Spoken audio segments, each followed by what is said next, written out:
விரோதிகளால் உங்களை டென்ஷன் பண்ணக்கூடிய ஆண்டு அப்படின்னு சொல்லலாம்.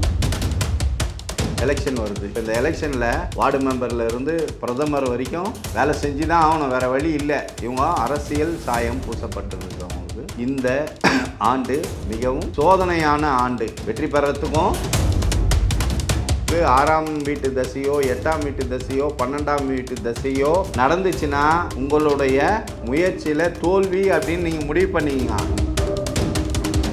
உயர் பதவியில் இருக்கிறவங்களும் சரி, கைவிட்டு வாங்காதீங்க. கைவிட்டுனா லஞ்சம் வாங்கினீங்கன்னா கண்டிப்பாக சாதுரியமாக இருக்கணும். நீங்கள் இருக்கிற இடத்துல நீங்கள் சிங்கம். அந்த சிங்கம் என்ன பண்ணணும்? சிங்கமாக தான் இருக்கணும். நீங்கள் போய் ரோட்டில் இறங்கி அசிங்கம் ஆகக்கூடாது. நீங்கள் அன்பு கொடுங்க, அன்பு உங்கள்கிட்ட வரும், பாசம் உங்கள்கிட்ட வரும், நட்பு வளரும். கேது உடைய பலன்கள் எப்படி இருக்கும்னு பார்த்தீங்கன்னா, மக நட்சத்திரத்துக்கு இவங்களுக்கு எதிர்பார்த்த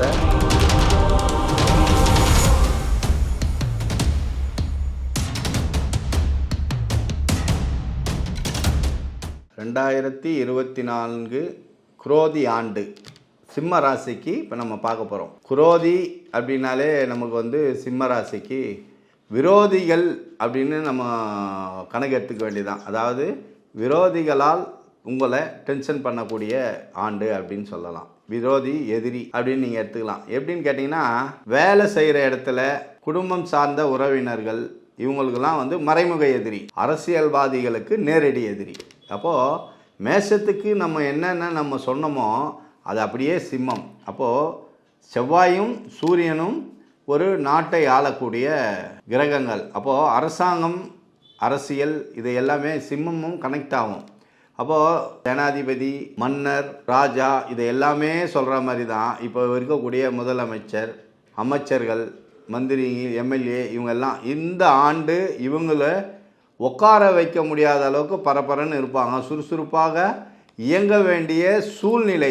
ஏன்னா எலெக்ஷன் வருது. இப்போ இந்த எலெக்ஷனில் வார்டு மெம்பர்ல இருந்து பிரதமர் வரைக்கும் வேலை செஞ்சு தான் ஆகணும், வேற வழி இல்லை. இவங்க அரசியல் சாயம் பூசப்பட்டிருக்கு. அவங்களுக்கு இந்த ஆண்டு மிகவும் சோதனையான ஆண்டு. வெற்றி பெறத்துக்கும் இவங்க கடுமையாக இருக்கணும், தோல்வி பெறவங்களும் கடுமையாக உழைச்சாகணும் அப்படின்றது இந்த சிம்ம ராசிக்காரங்களுக்கும் மேச ராசிக்காரங்களுக்கும் சோதனையான ஆண்டு. அப்போ அதில் சிம்மத்துக்கு அதிகம். ஏன்னு கேட்டிங்கன்னா, இவங்களுடைய பாராட்டு, வெற்றி, அதிகாரம் இந்த மாதிரி விஷயங்கள் எல்லாமே பங்கம் ஏற்படும் அப்படின்றது தான். ஏன்னா ஏதோ ஒரு சூழ்நிலையில் உங்களை தோற்கடிக்கிறதுக்காக மறைமுகமாக வேலைகள் செய்யக்கூடியவர்கள் உங்களை சுற்றி இருப்பாங்க. இதில் பார்த்தீங்கன்னா முக்கியமாக உங்களுக்கு 6ஆம் வீட்டு தசையோ 8ஆம் வீட்டு தசையோ 12ஆம் வீட்டு தசையோ நடந்துச்சுன்னா நீங்கள் கண்டிப்பாக உங்களுடைய முயற்சியில் தோல்வி அப்படின்னு நீங்கள் முடிவு பண்ணிங்க. நீங்கள் அரசியல் சீட்டு கேட்டு நின்னாலும் சரி, அரசியல்வாதிகளுக்கு கடன் கொடுத்தாலும் சரி,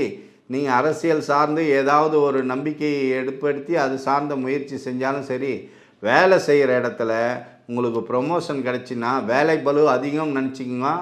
கூடுதல் சம்பளமும் இருக்கும், கூடுதல் பிரச்சனையும் இருக்கும். சம்பள பிரச்சனையோடு உங்களுக்கு ஒர்க்லோடு அதிகமாக இருக்கும், டிப்ரெஷன் அதிகமாக இருக்கும், மன அழுத்தம் அதிகமாக இருக்கும். எல்லா வகையிலுமே பிரச்சனை இருக்குது. தயவு செஞ்சு உஷாராக இருக்கணும். நம்மளுக்கு வந்து ப்ரொமோஷன் வருது, பணம் டபுளாக வருது அப்படின்றதுக்காக நீங்கள் உங்களுடைய சூழ்நிலையை ஏற்ற மாதிரி நீங்கள் முடிவு பண்ணணும். டக்குன்னு எதுக்கும் ஓகே சொல்லாதீங்க, நோ சொல்லி பழகுங்க. இந்த வருஷம் யோசனை பண்ணுங்கள், முன் யோசனை பண்ணுங்கள், முன் யோசனை பண்ணாமல் எந்த காலத்தில் இறங்கினாலும் கண்டிப்பாக உங்களுக்கு உழைப்பு, அந்த உழைப்பை விட டபுள் மடங்கு மன வருத்தம், இது ரெண்டுமே இருக்குது. பணம் இருக்கும், அந்த பணம் இருக்குது, பணம் வருது அப்படின்றதுனால உங்கள் உடல் உழைப்பை நீங்கள் வந்து கெடுத்துக்குவீங்க. வேலைக்கு சாப்பிட்ணும், டைஜஷனில் பிரச்சனை வரும், ஜங்க் ஃபுட்டு சாப்பிடக்கூடாது, குடல் பிரச்சனை வர்றதுக்கு வாய்ப்பு இருக்குது, அல்சர் வர வாய்ப்பு இருக்குது. இதை எல்லாமே நீங்கள் ஜாக்கிரதையாக பார்த்துக்கணும். உங்கள் உடல் ஆரோக்கியத்தில் கவனம் செலுத்தணும். இந்த உடல் ஆரோக்கியத்தில் கவனம் செலுத்தணும் அப்படின்னு சொல்லும்போதே உணவு கட்டுப்பாடு வச்சுக்கோங்க. டைமுக்கு சாப்பிடுங்க. எங்கே வெளியே போனீங்கனாலும் வந்தீங்கனாலும் ஏதாவது ஒரு ஸ்நாக்ஸு, நல்ல ஆரோக்கியமான ஸ்நாக்ஸு கையில் வச்சுக்கோங்க. தண்ணி நல்லா குடிக்கணும் சார். சிம்ம ராசிக்காரங்க, மேச ராசிங்களும் சேர்த்து தான் இது. சிம்ம ராசிக்காரங்க தண்ணி வந்து எவ்வளோ உள்ளே போதோ அவ்வளோவும் நரம்புகளுக்கும் உங்களுக்கு ரத்தத்துக்கும் அவங்க ஆரோக்கியத்துக்கு உண்டு. தண்ணி கொடுக்காமல் இருக்காதீங்க, அல்சரில் கொண்டு போய்விடும். இதுதான் உங்களுடைய முயற்சிகள் வெற்றி பெறத்துக்கு ரொம்ப போராடணும். இந்த வருஷம் கஷ்டம்தான், ஆனால் வாய்ப்புகள் அதிகமாக இருக்குங்க. வாய்ப்புக்கும் குறைவில்லை, வருமானத்துக்கும் குறைவில்லை. ஆனால் அது நம்மளுக்கு வெற்றியா தோல்வியா உங்களுக்கு தெரிஞ்ச வேலை செய்யுங்க, தெரியாத வேலை செய்யாதீங்க.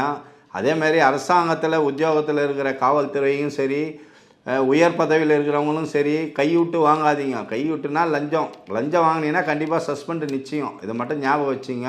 வேலையிலிருந்து உங்களை நீக்கி வீட்டுக்குள்ளே உட்கார வைக்கக்கூட காலம் 6 மாதம் 3 மாதம் 1 வருஷம் கூட உங்களுக்கு வேலை போகிறதுக்கு வாய்ப்பு இருக்குது.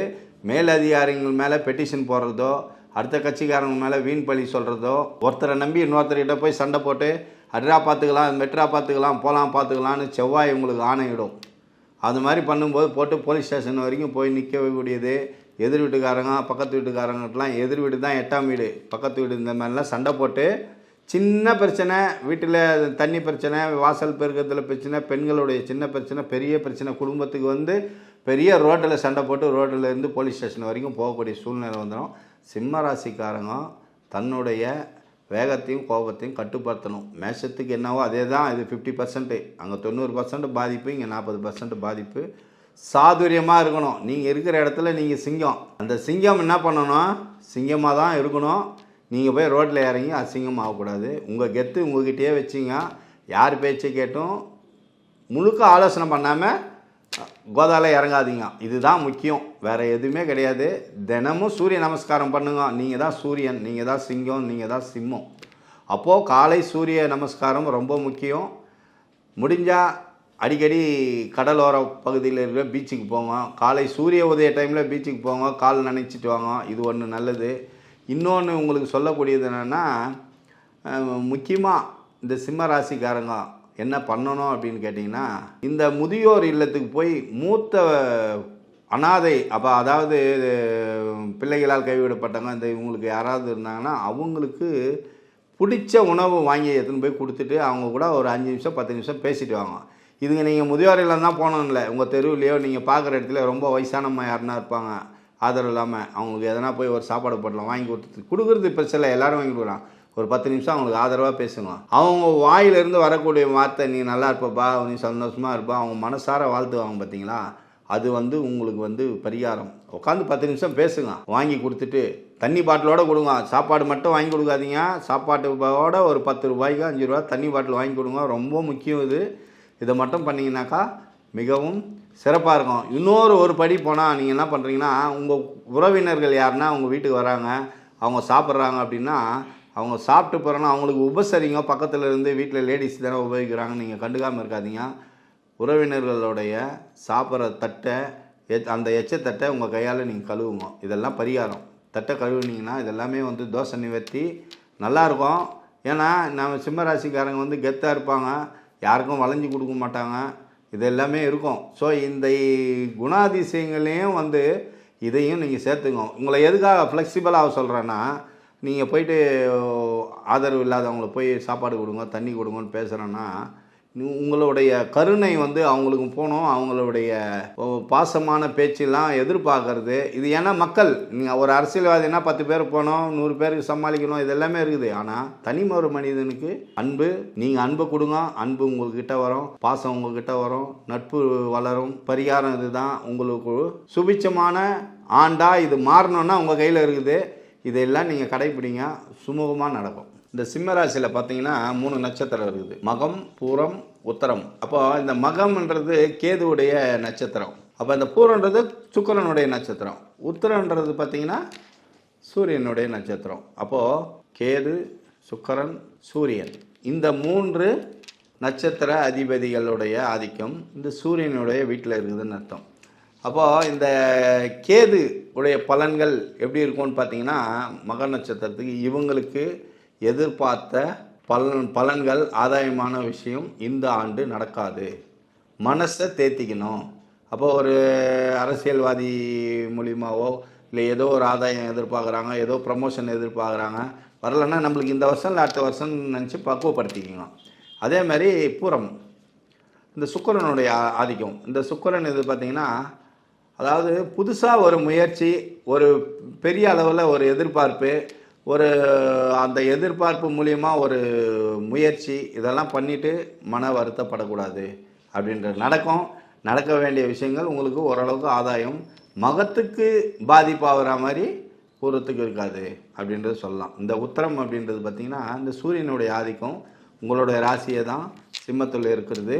ஸோ இந்த நட்சத்திரக்காரங்களுக்கு ஓரளவுக்கு ஜெயிக்கலாம், வெற்றி பெறலாம் அப்படின்றது. ஏன்னா இவங்க போராடியாவது ஜெயிச்சிருவாங்க.